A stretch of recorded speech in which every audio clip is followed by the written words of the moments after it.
இன்னைக்கு எபிசோட்கான மூணாவது ப்ரோமோல இந்த பேட் டச்ன்ற மேட்டர் தூக்கின்னு வந்து எவ்வளோ நாள் தான் உருட்டுவானுங்கன்னு தெரியல. இன்னைக்கு அதை வச்சு பார்த்தீங்கன்னா பயங்கரமான சண்டை நடந்திருக்கு. ஆக்சுவலி லைவ்ல முடிஞ்ச சம்பவம் தான். இந்த இடத்துல பார்வதி ஒரு பக்கம் பார்த்தீங்கன்னா கொந்தளிச்சு கத்துன்னு கத்துறாங்க.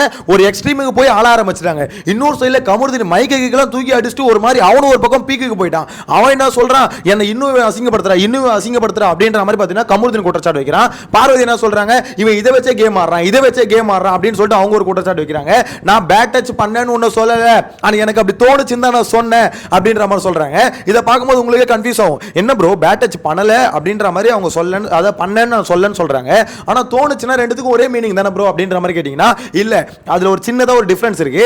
அந்த டிஃபரன்ஸ் என்னன்னு தான் அவங்க எக்ஸ்பிளைன் பண்றாங்க. சோ அதை நம்ம இந்த வீடியோல டீடைலா பார்க்க போறோம். சேனலை ஃபர்ஸ்ட் டைம் பார்த்தீங்கன்னா சப்ஸ்கிரைப் பண்ணிட்டு வீடியோ லைக் பண்ணிச்சுக்கோங்க. ஆக்சுவலா விஷயம் என்ன தெரியுமா, இந்த இடத்துல பார்வதி கமருதீன் இவங்க ரெண்டு பேருக்குமே பயங்கரமான கிளாஷ் போயிட்டு இருக்குங்க. நான் தான் சொன்னல கண்டிப்பா இவங்களுக்கான சண்டை வரக்கூடிய நாட்கள்ல பயங்கரமா இருக்கும் அப்படின்ற மாதிரி சொன்னல. சோ அது இங்க இருந்தே ஆரம்பிக்குது. என்ன விஷயம் பாத்தீங்கன்னா, அப்போ பார்வதியை வந்து பார்த்தீங்கன்னா கமருதீன் வந்து அடிக்கணும்னு முடிவு பண்ணிட்டான். எங்கெங்கெல்லாம் பாயிண்ட் கிடைக்குதோ அந்த பாயிண்ட் வச்சு அடிக்கிறான்னு வச்சுக்கோங்களேன். ஸோ இந்த மாதிரி இந்த பேக் டச்ன்ற இந்த டாபிக் வரும்போது பார்வதியை பொறுத்த வரைக்கும் செம்ம கடுப்பாகுது. அதாவது இதை நான் முடிச்சிட்டேன், இதுக்கு ஒரு எண்டு போட்டு நான் முடிச்சிட்டேன் அப்படின்னும் போது திருப்பி ஏன்னா அந்த பேக் டச் டாபிக் வந்து பேச ஆரம்பிக்கிறீங்க அப்படின்றது அவங்களோட காண்டு. ஸோ அதில் தான் அவங்க ஃப்ரஸ்ட்ரேஷன் வச்சுக்கோங்களேன். அவங்க அது எண்டு கார்டு போட்டாங்களா அப்படின்னு கேட்கும்போது கமருதீன் என்ன சொல்லலாம், இல்லை அதுக்கு ஒரு க்ளோஷரே இல்லை அப்படின்ற மாதிரி அவங்க சொல்கிறான். இல்லை ஆனால் அவங்க க்ளோஷர் கொடுத்துட்டாங்க. அது என்னவா கொடுத்தாங்கன்னா, இந்த மாதிரி அது வந்து நம்ம பேசுறது தப்பு தான், அது திவாகர் கிட்ட ஷேர் பண்ணது தப்பு தான் அப்படின்ற மாதிரி பார்வதி வந்து கமருதீன் கிட்ட சாரி கேட்டாங்க. அது நம்மளும் பார்த்தோம். ஆனா கமருதீன் என்ன சொல்றான், இல்ல அவங்க க்ளோஷரே கொடுக்கல அப்படின்ற மாதிரி சொல்றான். அதாவது ஒன்ஸ் அவங்க சாரி கேட்டு எல்லாம் முடிச்சதுக்கு அப்புறம் திருப்பி என்ன பண்றாங்க, அதை பத்தி பேசும்போது எனக்கு அது தோணுதனால தான் பேசினேன் அப்படின்ற மாதிரி சொல்றாங்க. எனக்கு என்னன்னா, அவங்க சாரி கேட்டு முடிச்சிட்டாங்க. ஸோ இதுக்கப்புறம் பார்த்தீங்கன்னா அவங்க அதுக்கப்புறம் பேசலான்னு போது உங்ககிட்ட அப்பாலஜி கேட்டு முடிச்சிட்டாங்களே, திருப்பி கமருதீன் இந்த அளவுக்கு கொந்தளிக்கிறான் அப்படின்ற மாதிரி தெரியல.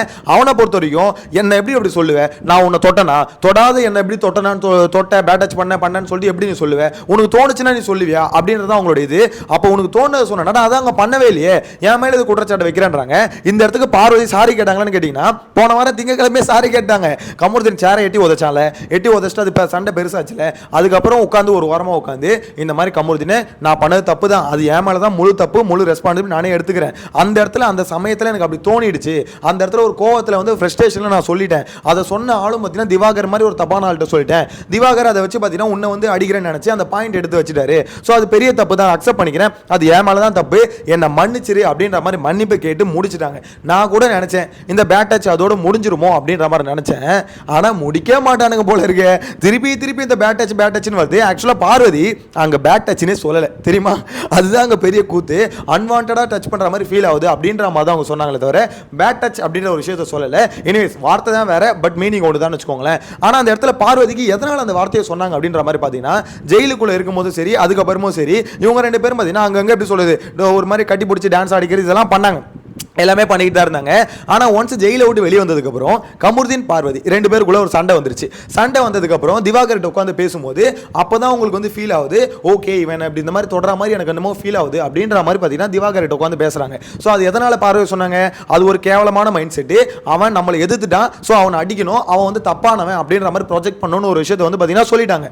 கேட்டால் அது வந்து நான் அப்படி தான் சில சமயம் கோவத்தில் வந்து சில விஷயத்தை பேசிடுவேன் அப்படின்ற மாதிரி சொல்கிறாங்க. அப்படி சொல்ல முடியாது பார்வதி, இந்த இடத்துல நீ ஒரு பொண்ணு, அவன் ஒரு பையன், அந்த இடத்துல கோவத்தில் வந்து பார்த்தீங்கன்னா அவன் என்ன தப்பா தொட்டுட்டான் அப்படின்னு நம்ம சொன்னா அது கேஸ் யார் வாங்குறது, அவன் தானே வாங்குறது. அந்த மக்ருதீனுக்கு இது அப்பயே பெரிய சண்டையா போட்டு கிழிச்சிருக்கணும். அப்பெல்லாம் பார்த்தீங்கன்னா மூடிக்கிட்டு இருந்துட்டு தயா தக்கான்னு குதிச்சான். இதே மாதிரி தான் ஒரு 2 நாள் தயா தக்கான்னு குதிச்சான் வைல்ட் கார்டு என்ட்ரிஸ் உள்ள வந்ததுக்கு அப்புறம். அதுக்கப்புறம் பார்த்தா எங்க போனானே தெரியல, திருப்பதி பாரு அப்படின்னு ஓட்டான். இந்த வடிவேல் ஓடுவார்ல மாலான்னு அந்த மாதிரி தான் இவனும் ஓட்டான். ஸோ ஓடிட்டு திடீர்னு பார்த்தா போன வாரம் அவங்க அம்மா உள்ள வரதுக்கு முன்னாடி பார்த்தீங்கன்னா சண்டையை போடுறான். அப்போ நீ சொன்னலடி எனக்கு வந்து குல்லா குத்தலடி நின்று அதே மாதிரி இப்பயும் கொடுத்துருவேன்னு எனக்கு பயமா இருக்குடி அப்படின்ற மாதிரி அந்த டாபிக் எத்தனும் சண்டை போடும்போது இவன் எதுக்கு திருப்பி எத்தனும் சண்டை போறான் அப்படின்ற மாதிரி யோசிச்சேன். எனக்கு இப்பதான் புரிஞ்சுது. ஆக்சுவலா பார்வதி இது கமருதீனை பொறுத்த வரைக்கும் என்னன்னா, அப்பயே தட்டி விட்டு பிரியணும்னு நினைச்சிருக்கான். அதாவது அவங்க அம்மா வரதுக்கு முன்னாடி சண்டையை போட்டு நம்ம பிரிஞ்சிட்டோம்னா அவங்க அம்மா வரும்போது நம்மளை வந்து கேஸ்ல கோத்தோட மாட்டா அப்படின்ற மாதிரி நினைச்சிருக்கான். ஆனா அதுக்கப்புறம் என்ன ஆயிடுச்சு, சண்டை பெருசா போய் அதுக்கப்புறம் சமாதானம் ஆயிட்டு இருக்கான். அவங்க அம்மாவும் பெருசா ரியாக்ட் பண்ணிக்கல. சரி அவங்க அம்மா போற வரைக்கும் வெயிட் பண்ணிட்டு இருக்கான். வெயிட் பண்ணிட்டு இப்போ என்ன பண்ணா, திருப்பி இப்போ அடிக்கலாம்டா, அவ்வளவுதான் நமக்கு இருந்த ஒரு கண்டம் முடிஞ்சிருச்சு. அவன் என்ன நினைச்சிருக்கான், பார்வதி அவங்க அம்மா உள்ள உள்ள வந்து இவ ஏதாவது ஒண்ணுக்கு ரெண்டா போட்டு கொடுத்து அவங்க போட்டு நம்மளை கிழிச்சிருவாங்க. பத்தாவதுக்கு அவங்க அண்ணன் வேற உள்ள வருவாங்க அப்படின்னு நம்ம டவுட்ல இருந்தான். ஏன்னா பார்வதி ஏதாவது சொன்னாங்க எங்க அண்ணனும் உள்ள வருவாரு. ஸோ அவங்க அண்ணன் உள்ள வந்து கமருதீன் சட்டையை பிடிச்சி என்னடா பண்ற நீ அப்படின்ற மாதிரி கேட்க போறாருன்னா நினைச்சிட்டு இருந்தான். அவனே சொன்னான் உங்க அண்ணன் வந்து என்ன அடிச்சா கூட தாங்கிப்பேன் அப்படின்னு நம்மளாம் சொல்லிட்டு இருந்தான். ஸோ அப்படி இருந்தவன் இது எதுவுமே நடக்கல, ஓகே இப்ப திருப்பி அடிக்கலாமே. அதாவது இந்த பீஸ் அதாவது உண்மையிலே என்ன மேட்டர்னா பார்வதி பண்ணது பெரிய தப்பு, பெரிய தப்பு. ஆனா விஷயம் என்னன்னா அந்த இடத்துல பார்வதி வந்து பார்த்தீங்கன்னா ஒரு க்ளோஸர் கொடுத்து முடிச்சிட்டாங்க. அதாவது அன்னைக்கு சண்டை போகிறதுக்கு முன்னாடி கூட அவங்க கொடுக்கலங்க. அதாவது நான் அப்படி தோணுச்சு தான் சொன்னாங்க, சாரின்னு அவங்க கேட்கல. ஆனால் அதுக்கப்புறமா சண்டையெல்லாம் முடிச்சதுக்கப்புறம் சாரி கேட்டு முடிச்சிட்டாங்க.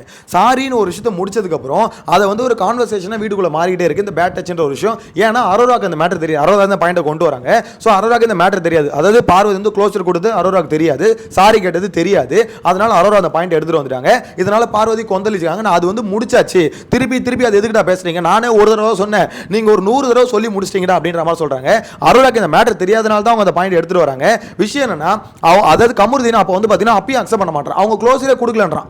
டேய் கமருதீனே போன வாரம் தான் அது போன திங்கக்கிழமை தானே உங்ககிட்ட சாரி கேட்டு முடிச்சது, அது எப்படி பொசுக்குன்னு புழுவுற சாரி, அதாவது அதுக்கு ஒரு க்ளோஸரே இல்லை, நீ திருப்பி வந்து பார்த்தீங்கன்னா எனக்கு தோணுச்சு சொன்னேன், அது வேற ஆக்ஷன் பண்ணிக்காமறான். இந்த பக்கம் நிற்கும் போது என்ன சொல்றா சாரின்றா, திடீர்னு இந்த பக்கம் வந்து பார்த்தீங்கன்னா தோணுச்சுன்னு சொல்றா அப்படின்ற மாதிரி ஒரு பெரிய சண்டை போச்சுங்க. பார்வதி ஒரு பக்கம் ரொம்ப பீக்காகி உடஞ்சி கதறி அழ ஆரம்பிச்சிட்டாங்க, கத்தி ஒரு மாதிரி ஆயிட்டாங்க. இன்னொரு சைடில் வந்து பார்த்தீங்கன்னா சாண்ட்ராவும் கத்த ஆரம்பிச்சிட்டாங்க. என்ன பேசிட்டு இருக்கீங்க நீங்க, என்ன பேசி அதான் அந்த இடத்துல பேசி முடிச்சாச்சுல, அவங்க 2 பேருக்குள்ள முடிஞ்சதுல திருப்பி எதுக்கு எல்லாத்தையும் எடுத்து வந்து பேசுங்க சொல்லிட்டு இவங்க ஒரு கத்த ஆரம்பிச்சிட்டாங்க. இன்னொரு சைடில் இந்த இடத்துல இதுக்கு கன்க்ளூஷன் கொடுக்கறதுக்காக சபரின்னு ஒருத்தர் உள்ள வந்தாரு. சபரி அதுக்கப்புறம் தான் ஒரு கன்க்ளூஷன் கொடுத்தாப்புல என்ன தெரியுமா சொன்னாரு, ஏய் கமருதீன் ஒன்னு நல்லா புரிஞ்சுக்கோ, அவ வந்து உன்னை வந்து பேட் டச் பண்ண அப்படின்ற மாதிரி சொல்லல, ஆனா அவளுக்கு அப்படி தோணி இருக்குன்னு சொல்றா. சோ இங்க இந்த விஷயம் என்னன்னா நீ பண்ணல, அவளா அப்படி தோணிருச்சு, ஒரு ஃப்ரஸ்ட்ரேஷன்ல அவளுக்கு தோணிருச்சு. இங்க புரியுதா, நீ பண்ணல. அவன் என்ன கேட்கறான், அவளுக்கு எப்படி அப்படி தோணும், அப்படி தோணுனதுக்கு தான் உங்ககிட்ட சாரி கேட்டா, இருந்தாலும் அவளுக்கு எப்படி அப்படி தோணும் எனக்கு அதுதான், டேய் அதான் தோணிடுச்சுடா, அவளுக்கு எப்படி அப்படி தோணும் அப்படின்ற மாதிரி கேட்கறான். அவன் கேட்கிற கேள்வி நான் தான் வச்சுக்கோங்களேன். ஆனா அதுக்கான கன்க்ளூஷன் பாருங்களேன், அவன் நீ சாரி அதாவது அவன் வந்து சாரி கேட்டா அவனை பேட் டச் பண்ணன்னு சொல்லல, ஆனா அவளுக்கு அப்படி தோணுச்சு, பேட் டச் பண்ணன்னு சொல்லல, அவளுக்கு அப்படி தோணுச்சு. கொஞ்சம் யோசிச்சு பாருங்க, அப்படி எப்படி தோணும், டச் பண்ணியிருந்தா ஒன்று தோணும், அது இல்லாமல் உனக்கு தோணுதுன்னா பியூர் வெஞ்சன்ஸ், பியூர் காண்டு, அதாவது இவனை வந்து கவுக்கணும், இவனை வந்து காலி பண்ணணும் அப்படின்ற ஒரு காண்டில் தான் பார்வதி பண்ணிட்டாங்க. இது கமருதீனுக்கும் தெரியும். இப்போ எடுத்து வந்து எதுக்கு அடிக்கணும்னா அடிக்கிறதுக்கு வேற வெப்பன் இல்லை, ஓகே ஒரு வெப்பன் இருக்கு, இதை வச்சு அடின்னு அடிச்சு நொறுக்கிடுவோம் அப்படின்ற மாதிரி தான் நினச்சிட்டு இருக்கான். இது மட்டும் இல்லை, இதுக்கப்புறம் வரக்கூடிய நாட்களில் பாருங்க எந்தெந்த வெப்பன் கிடைக்குதோ எல்லா வெப்பனையும் எடுத்துட்டு வருவான். பார்வதி இவன் கூட நிறைய விஷயத்தை டைம் ஸ்பெண்ட் பண்ணியிருக்காங்க, நிறைய அழிச்சாட்டியம் பண்ணியிருக்காங்க, எல்லாமே தெரியும். ஸோ இதுக்கப்புறம் ஒன்று நோண்டி எடுத்து பழக போகிறான். இந்த 3 பேர் ட்ரையாங்கிளை பொறுத்த வரைக்கும் அரோரா பார்வதி 2 பேரையும் போட்டு எல்லாருமே கும்மு இருக்கும் கரெக்டா. ஆனா கமருதீனை கும்முனதே இல்லை. கமருதீனை பொறுத்த வரைக்கும் அவன் ரொம்ப சைலண்டா இங்கேயும் ஒரு கேம் ஆடுறான், இங்கேயும் ஒரு கேம். நான் ஆல்ரெடி போன வீடியோ சொன்ன மாதிரி தான் 2 சைடும் சூப்பரான ஒரு கேம் ஆடிட்டு இப்போ என்ன பண்றான், 2 பேருக்கு அகைன்ஸ்ட் ஆடுறான். ஒரு பக்கம் அரோரா அடிக்கிறான், ஒரு பக்கம் பார்வதி அடிக்கிறான். ஸோ 2 பேரோட பாயிண்ட் அவங்ககிட்ட இருக்குது, 2 பேரோட பர்சனல் பாயிண்ட் எடுத்துட்டு வந்து வச்சு நொறுக்குறான். இவ்வளோ நாள் இவன் எப்படி இவ்வளோ அமைதியா எல்லாத்தையும் கையில வந்து தக்க வச்சுட்டு இருந்தான் அப்படின்னு யோசிக்கும் போது தான் தெரியுது இவன் பக்கா பிளான்டா தான் வந்திருக்காங்க. வெளியே கரெக்டாக டீமை செட் பண்றோம், உள்ள வந்து பாத்தீங்கன்னா ஒரு லவ் கண்டென்ட் ஓட்டுறோம், அந்த லவ் கண்டென்ட் வச்சு குறிப்பிட்ட வரோம், அதுக்கப்புறம் லவ் கண்டென்ட் தூக்கி வெளியே அடிக்கிறோம், லவ் கண்டென்ட் தூக்கி அடிச்சுட்டு டாஸ்க்ல உள்ள இன்வால்வ் ஆகிறோம் அப்படின்ற மாதிரி அவனோட கேம் பிளேவை அவன் தரமா கொடுக்க ஆரம்பிச்சிட்டான் அப்படின்ற மாதிரி தான் சொல்ல தோணுது. ஆனா அது வந்து ஒரு மட்டமான கேம் தான் வச்சுக்கோங்களேன், 2 பொண்ணுங்களை வச்சு விளையாட்டான் அப்படின்ற மாதிரி சொல்ல தோணுது. எனவே உங்களோட கருத்தை மறக்காம கமெண்ட்ல மென்ஷன் பண்ணுங்க. நெக்ஸ்ட் வீடியோல மீட் பண்ணலாம். Bye by.